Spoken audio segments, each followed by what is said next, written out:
Starting. Woo! Hello and welcome to In the Tunnel, episode 24. My name is Sean, I'm Jeremy.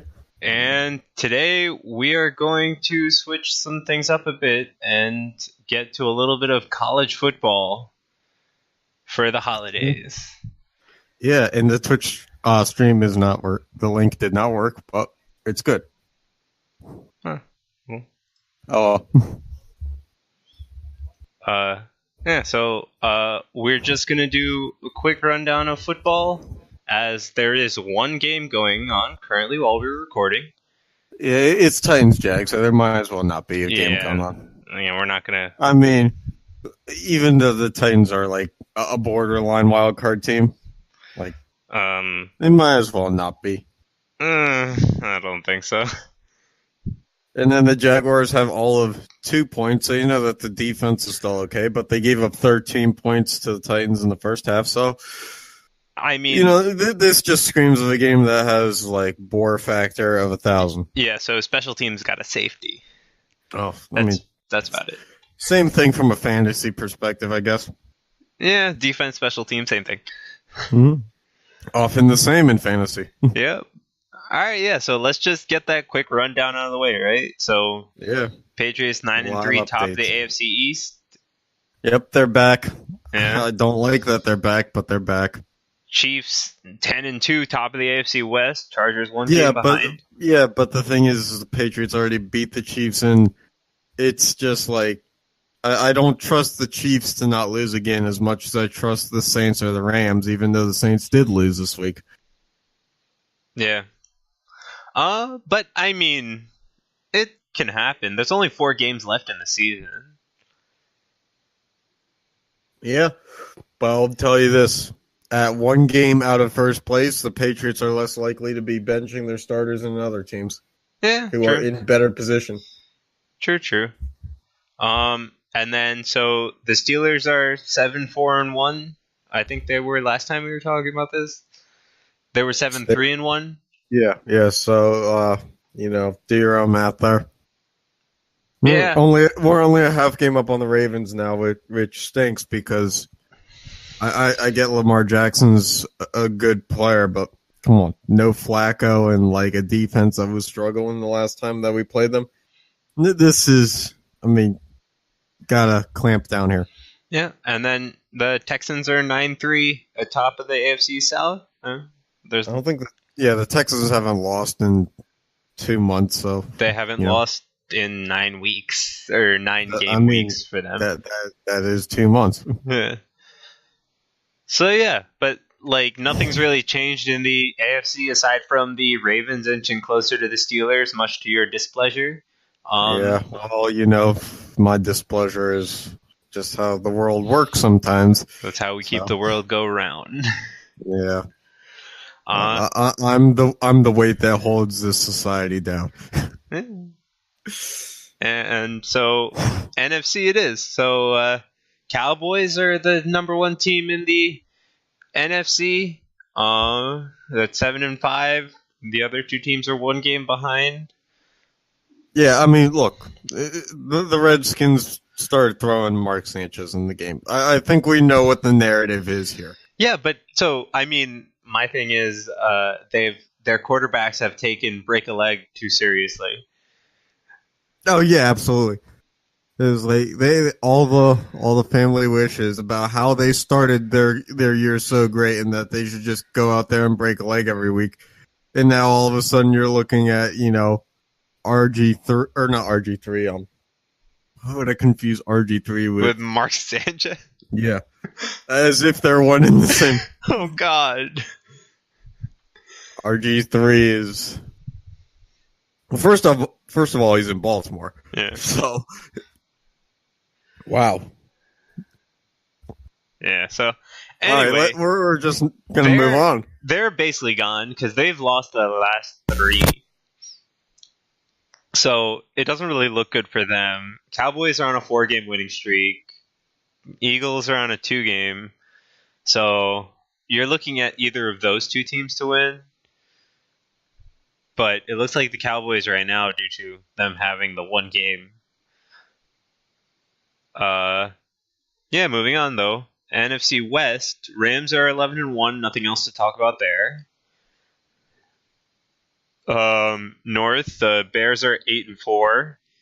They've pretty much pulled away from the rest of the division. And NFC South, Saints are 10-2. They just lost their last game, as you heard Jeremy say like 5 minutes ago. Again, nothing really much to talk about that team specifically. Anything else you want to say?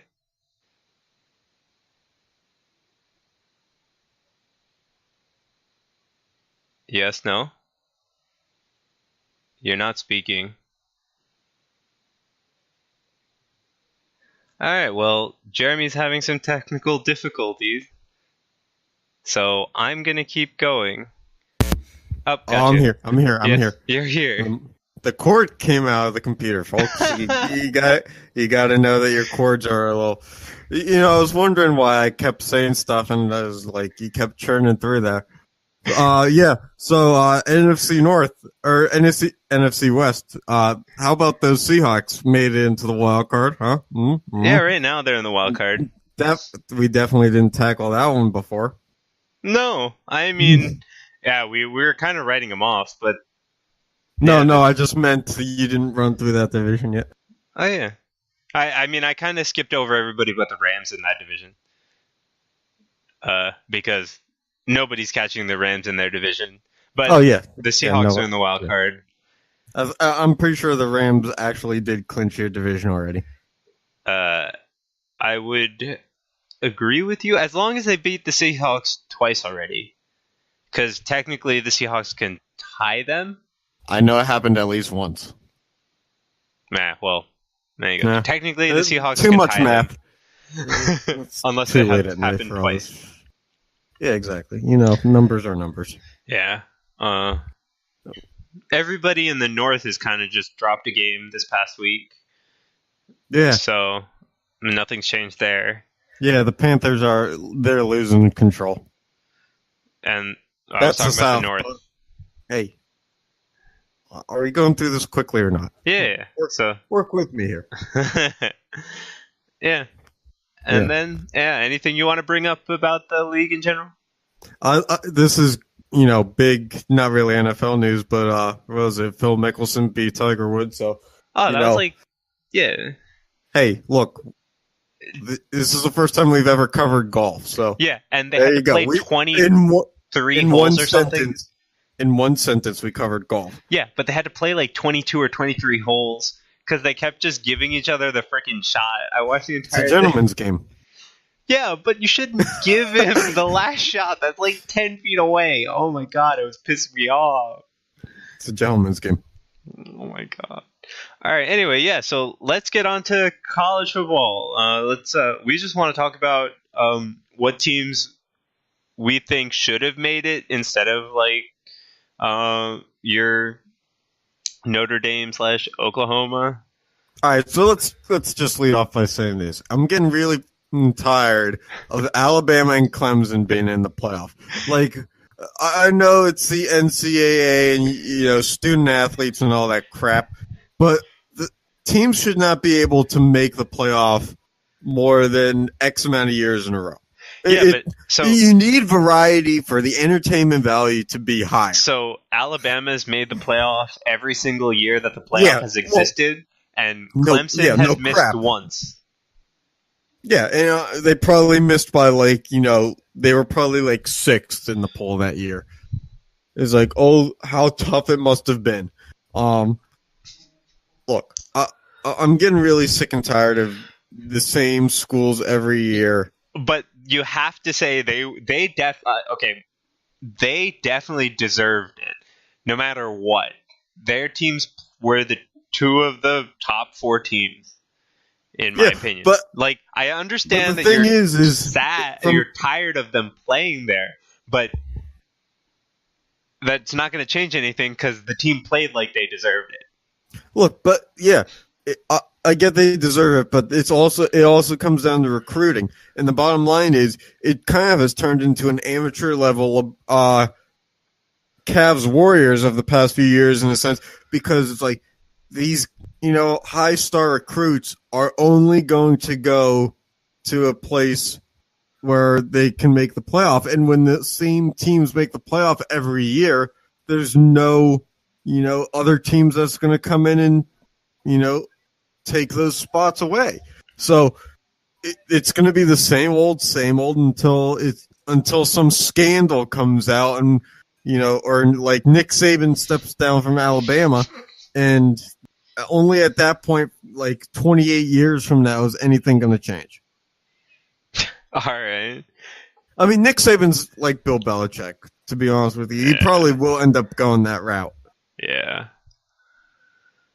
All right, okay, so my question to you is, though, what does your top 4 look like this, or does it look different?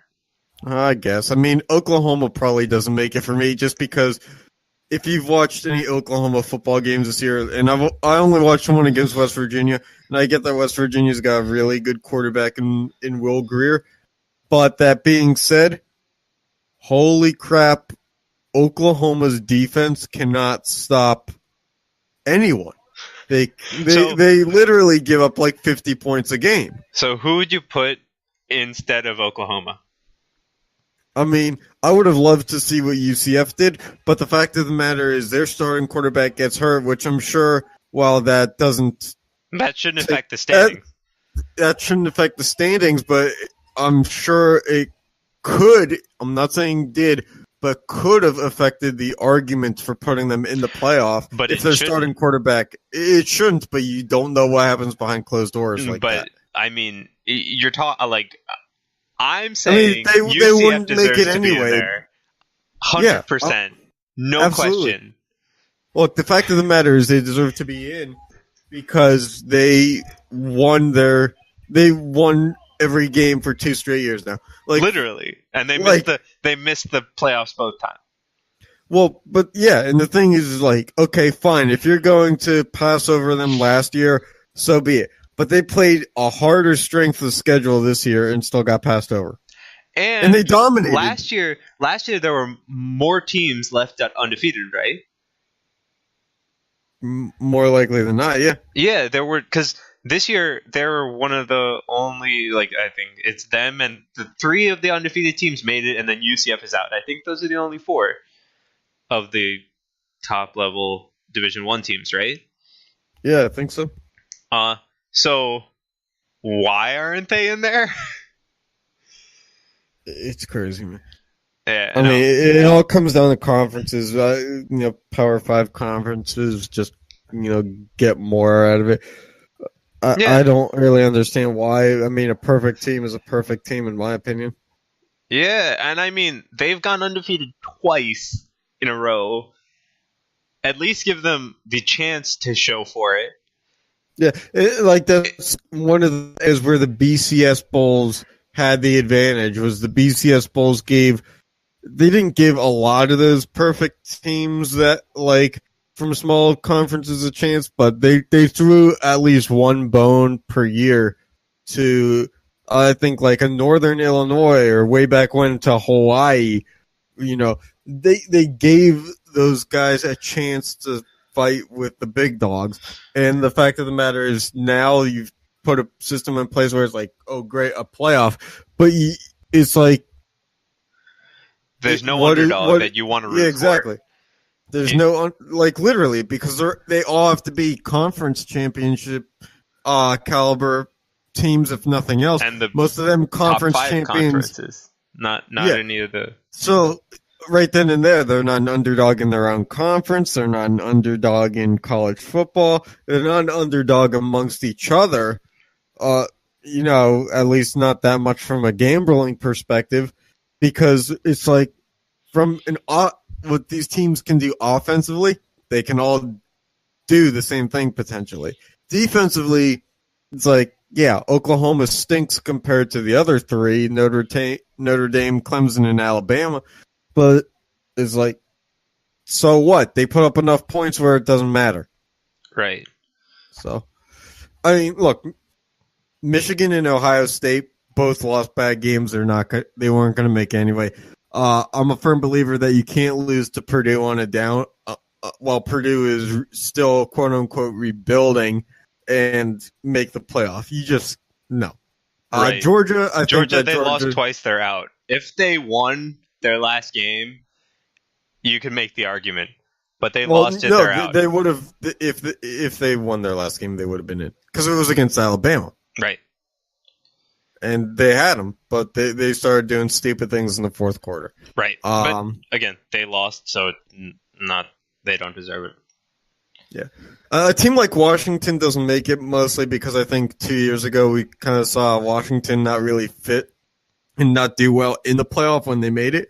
And I don't think that while 10-1, their team was not as it is or was 2 years ago. So they just Wasn't Washington 10-3? Sorry, my screenshot's a little. Oh yeah, never mind. I thought they were 10-1 based off of our screenshot. My bad. My thing is, right, the only other two teams that I would ever consider allowing in the playoffs were UCF and Georgia, but Georgia lost their right on losing the last game. So my opinion is UCF was the team that probably should have made it over Oklahoma. Yeah. Just put all four undefeated teams in, and nobody will have a problem. Yep, makes sense to me. But the thing is the Big 12 as a conference, as a league, gives up so much in terms of defense. I don't understand how you can have a qualifier for the playoff come from a league and a conference and a team that just is not as well rounded as the other three. Like I hate to beat on this drum even more, but. Right. You know, this is supposed to be a competition of the best, not the best 3-in-1 team that like is good in one facet. Yeah. And that's another reason why UCF belongs, because UCF, statistically speaking, is better. Statistically speaking, they're better. The only argument you can make against them is they're not from a top 5 conference, which that's not on the players. The players played their heart out and won 12 Well, it's not on the school either, because the school makes their schedule 4 years in advance. That's right. Every college, so it's like, look, I mean, UCF played Pitt this year. They played big schools in Power 5 programs, and they still dominated. Not that Pitt was going to, be anywhere near the playoff anyway, but, that kind of schedule. They did play ranked teams this year. Yeah. Yeah, so I mean... I do think my list would have had them in and Oklahoma out. So let's run a hypothetical here. If it was a 16 playoff, do you think that UCF still gets snubbed? Because I think that the NCAA still snubs them either way. Yeah. So it's how much does it take before the NCAA actually does something right? At that point, I think you'd have Georgia in there, and the NCAA would snub UCF, okay? Well, yeah, Georgia would be number 5, but it's who's number 6? Ohio State. I mean... Probably, to be honest with you. I think you could have made the argument for Ohio State over Oklahoma also, but I think the better... no. I think you could have. I'm just saying... Yeah, you could have, but... But I think that UCF deserves it over Oklahoma, and not I don't want to have that Ohio State over Oklahoma talk, because I think they're the same, kind of you could throw one in and leave the other out. It's kind of like that, but yeah, we'll see. Yeah, I mean, they're not the same in terms of their profile, in terms of how they play the game, but they're the same in that, another Power 5 making it. Yeah, but I meant the same as in how they played the season versus how you could rank them. They were really close that it was, in my opinion, it's one over the other. Because I think Georgia losing twice is not being taken as seriously by the NCAA as it should have. Mm-hmm. So, because Georgia is ranked 5 right now or whatever, or 6, whatever it is. So, if it was a 6-team playoff, they would make it. But they're literally the they have the only team in the top 6 with 11 wins. So No, yeah, I guess. I think because I think the top because UCF and then Michigan's the only the closest one to them that has 10 wins, but they also have 2 losses. So they just played the one only less other game. thing I'm going to say about Georgia is I understand that the second loss counts for more, but at the same time they play the 13th game because of the SEC championship game adding to it. Whereas some other teams have only a 12-game schedule. There are a couple teams that have 11 too, aren't there? Yeah, exactly. So, it's that margin of error that you have with more games played is more risk and more chance of losing. Right. So, unfortunately, you'd love to be in your conference championship game, but 11-1 probably would have gotten them in. Mm-hmm. Yep, I agree. But it's not like they could just, forego that SEC championship game. So. Yep. All right. Yeah. That's. You want to touch on college football anymore? Or? No. I think I've exhausted my frustration with UCF being left out pretty well. I didn't even know I was that passionate about UCF getting in. But whew. All right. Yeah, let's get to hockey. Yeah. So I'm going to start off by saying that I got really excited because who's the Pedersen that's good? Elias Pedersen or something? Yeah, Vancouver. Yeah, so the Penguins made a trade earlier this week.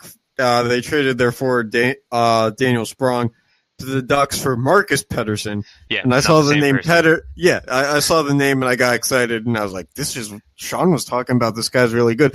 And then I was like, oh, defenseman. I was like, yes, so it's probably not the same guy. Vancouver Canucks. Yeah. I mean, we've been known to trade with them before, but we traded with Anaheim too. Yeah. So yeah, I don't know. I feel like the league hasn't really changed much in the past week. Nope. I mean, really, was it? The Flyers were last place in the Metro last time we did a show, but right? They were tied with the Devils. Well, I mean, now the Devils are changed by 1 point. Making strides here, Sean. We're making strides. Hey, 9-12-5 ain't bad. That's terrible. Yeah, but it's early. Yeah, but still. Top division. You guys have lost 6 games in a row? Yeah, literally. Not a good look. Also, not a good look. Now there are 10 points separating the top and bottom of the Metro. Last week there was 7. Well, it's all good because now the Penguins are 12-10-5. Making power moves, and also we might be shopping Phil Kessel. Mm-hmm. And you guys picked up John Sebastian Day back, or D. Yeah. But he's going down to the minors because I don't think anybody else can claim to. Because everybody in the NHL gets their best players off of waivers. What I mean, I'm just bringing that up because he was on. He never made the fucking NHL team when he was there. So yeah, what's one more guy in the minors? I mean, he made the Devils. For what it's worth. No, he deserved to make the Penguins team, but he for some reason, GM JR and the management team in the big league just doesn't give the prospects a lot of chances. Yeah. The other big news was Nylander. Tell me about it. Yeah, Nylander. He's signed playing for 6.9 annually. As we were speaking, the game actually ended while we were recording. Woo! Did he win? No, the Leafs lost in overtime. I don't know if he got a point though. I didn't check. Time to question that contract. Was it a good move? Yeah, I mean, I think. I mean, they're 0-1 with him. You can't possibly say that he's a team player. They're 0-1 with him. Not a team player. Can't even get you the 0-1-1 or 0-1-0.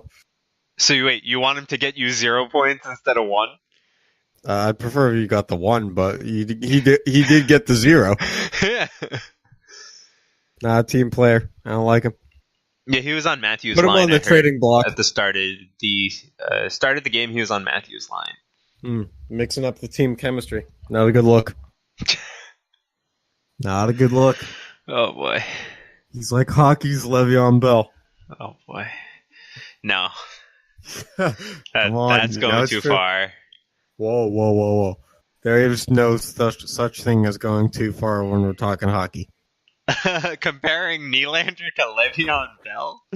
At least Nylander signed a contract. Whoa, hey. Bell found a loophole, and who's to hold that against him? Oh, hold on. I will. Yeah. I'll hold that against him every day of the week. Yeah. That son of a B. All right, anyway. Moving on. Not salty. Moving on. West has Nashville up. Nashville. I don't think anybody's changed. Nashville and Colorado on the top in the Central. Actually, no. I think Minnesota moved down since last time we talked, right? Minnesota was not number 2. Colorado was number 2. No, but Minnesota's 5. I think there were 3 or 4. Yeah. I'm just saying that Colorado's in Nashville are in their same spots. Right. Must be nice to be near 40 points. Yeah. Just the Metro wild. as a whole does not know that. Okay. Yeah. Yeah, absolutely.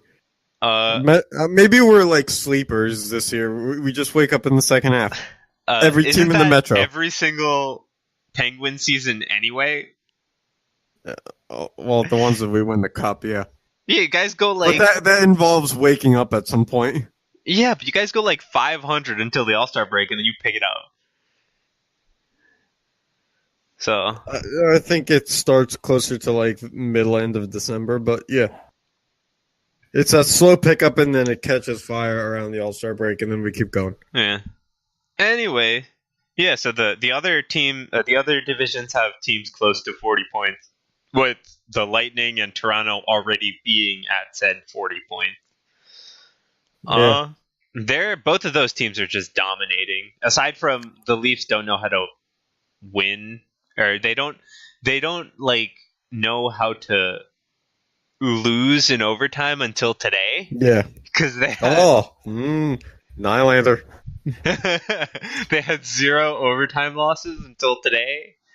Hey, you can't spell Nylander without an L. That's just fact. I mean, they're like, you can't spell Kessel without an L, or Malkin. Okay. I mean, look, we've done our fair share of losing up till now. Like that's just truth. I mean, we've lost 5 games in overtime. What's one more at this point? True. Anyway, like the Kings are still at the bottom of the division, or at the bottom of the league. Kings don't stay on top forever, man. And they're playing the Devils today at 10:30. Late night game. Yeah, for the East Coasters. Yeah, yep. I mean, yeah, nothing else has really changed in the standings, but something amazing happened. The Canucks have dropped over the past couple of weeks. They were higher in the standings earlier in the season. Yeah, but again, they're rebuilding. Like nothing counts this year. Yeah, and their young players are playing phenomenal. I mean, it's understandable that they're not winning because they're all young. They're developing their young talent, and the defensive side of the game takes work. It doesn't just like pop up. Like offensive, I feel like with the way the juniors and minors go, it's a lot easier to develop offensive talent earlier than it is to develop defensive talent. Yes, makes sense. Specifically because and it takes adaptation to, as a defenseman to prepare and change up the pace of your game for those at the NHL level because it changes at every level. Right. And, we see that we see that their young players are still playing well, so I have no problem. And Right. as I said at the beginning It's of a the season, forecast thing. I'm still watching the Canucks games because their young players are doing well, and I want to see that as a fan. But Yeah. I have no expectation for them to make it to the playoffs. Yeah, not this year. I mean, they're also losers of 4 straight games, so that kind of hurts. Yeah. Anyway, so something amazing happened. Well, it depends on who you're talking to. It's either amazing or not. Do you want to say it? No. Well, Tom Go for it. Wilson. Tom Wilson got pretty the hit was completely clean in my opinion, but he But it was got from taken Ryan out Reeves. by Ryan Reeves. Yeah. The hit was clean, but it was from Ryan Reeves, so you never know. Yeah, no. I watched the thing, and somebody did an analysis on it. Reeves hit him 0.51 seconds after he was touching the puck. Yeah, So, I just mean the intent of said hit. no, and also it wasn't illegal. Like the hit was completely clean in execution. That when I say clean, I mean it was actually executed cleanly. I'm just saying, I don't think Reeves was just going after a random Caps player. I think he knew he was going after Wilson. Yeah. But yeah, there we go. Now we're in agreement. But I'm saying that the execution of said hit was clean, even though at first glance, with Wilson's helmet popping off, it didn't look good. Yeah, they just bumped shoulders. Yeah, and Wilson just keeps his helmet way too loose. Yeah, friends do it all the time. And Wilson keeps his helmet way too loose, so it just flew off, and that's why he got hurt when he went down. Yeah, buckethead. So, yeah, but depending on... Basically, he got a concussion, though. To 30 teams, this is amazing, because he's apparently getting what he deserves, even though I don't wish injury on any player. But to Caps fans, this kind of sucks. Actually, it sucks a lot. Because he got a concussion out of it. Yeah, and so he's going to be missing more games. So because he already missed was it 19 or 18 from the suspension? Somewhere under 20. Yeah, I think it was 18 or so. Yeah. Oh, the big news. How did I leave this off the sheet? NHL's coming to Seattle in 2021, 2022. Yeah, so, I mean, teams are going to have to start to prepare. Vegas will be exempt from the expansion draft because they'll be too new. Yeah, they'll only have been in the league 5 years. And it's 3 years, right? 4 years. 4. 2021? For 24 years, 5 years. 4 years, right? So they started at 17. Yeah, okay. Or 16. Did they start in 16? I mean, it depends if we're establishing them in the sense that the season started in 16. Established Seattle. Oh, yeah. But anyway, so they're going to move Arizona to the Central, which I think is the dumbest thing ever. I mean, who cares? It's Arizona. But the thing is, I don't want Wednesday night rivalry to be Nashville versus Arizona. It won't be. At this point, I feel like they planned it a little bit better than that. But we're talking about NBC here. I mean, Wednesday night rivalry is never Penguins Islanders. It's been some weird things in the past 2 years. Hey, Sean, tell me the Wednesday night rivalry game that was Penguins Devils. It hasn't happened. Oh, they're a little selective. But it used to be like actual rivalries, like Detroit, Chicago. Things like that. It's kind of hard to make every Wednesday a winner. But I mean, look at Thursday night football. It's kind of hard for every game to live up to the hype at the beginning of the season. Yeah. But I mean, it's also like what I only think it's a bad idea because you're forcing Nashville to fly to Arizona multiple times. I'm okay with and you're forcing Arizona to then fly to Nashville the same amount of time. Okay. That's a problem. That's way too much travel. If you say so. It's like, come on. You couldn't have moved a team any bit closer.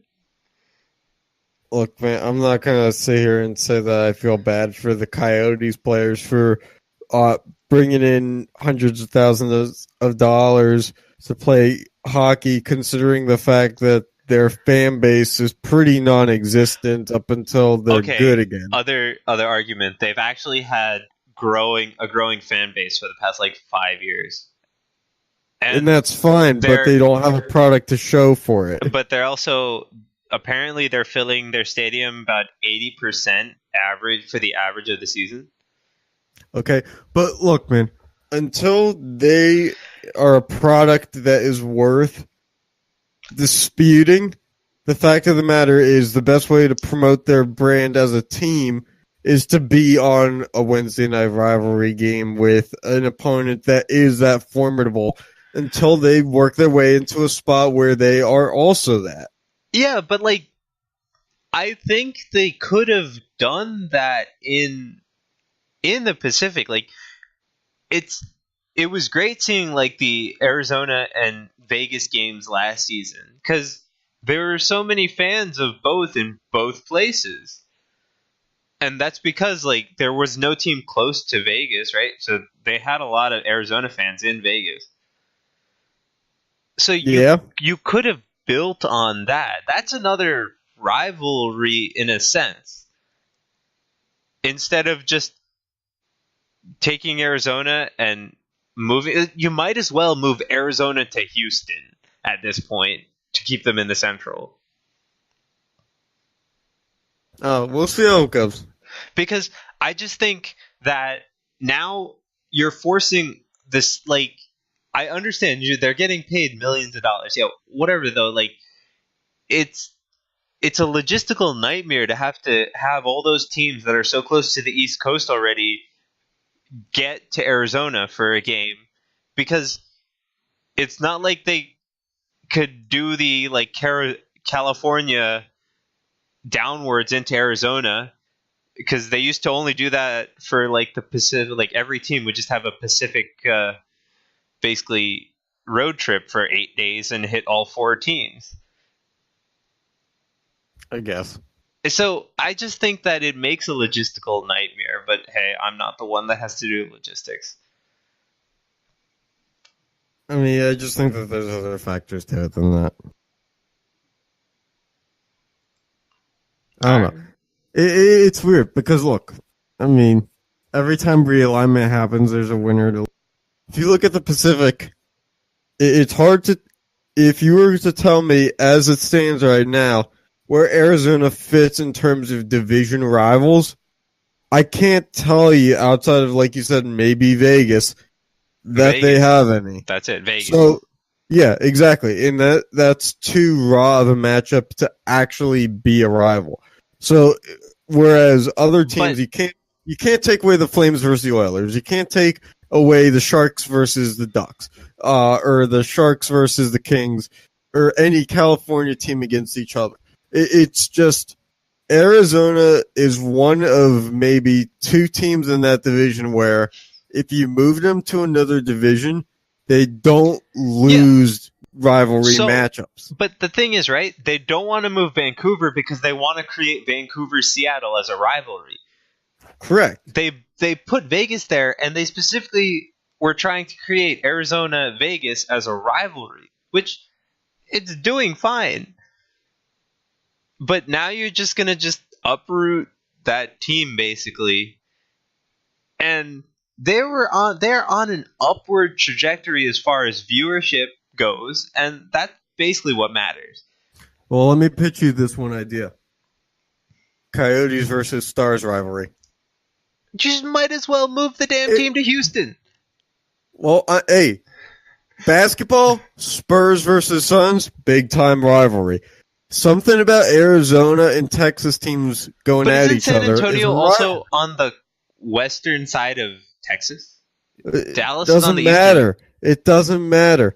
Texas and Arizona are rivals in a lot of sports. I don't know about that. I mean, again, I have problems with it, but I can't bring up a better solution because that's whoever, like, they had to have been talking about this for a while. Hey, man, I'll never understand why the Grizzlies are in the Western Conference of the NBA, but there's just some battles that we're not going to win. Yeah. Like, is Tennessee not on the eastern side of the country? Yeah, but look, we have Nashville in the Western Conference. Nashville's in Tennessee. And again, that one will stump me every time.